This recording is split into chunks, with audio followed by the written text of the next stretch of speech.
Predmet informatika bude jeden z najťažších, keďže na strednej škole mi matematika nerobila problémy, tak som sa obávala do informatiky.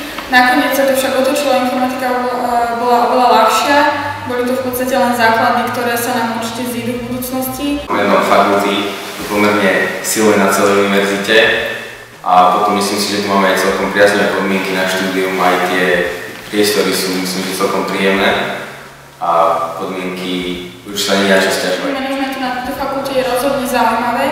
Už aj vďaka tomu prístupu tých učiteľov snažia sa nám ukazovať veci, ktoré sú rozhodne potrebné v praxi. Robíme tu na konkrétnych príkladoch konkrétne veci, čiže určite sa nám to v budúcnosti zíde. Niekedy, keď spomenieš aspoň medzi študentami iných fakult na Žilinskej univerzite, že si z fričky, tak väčšinou to má takú pridanú hodnotu.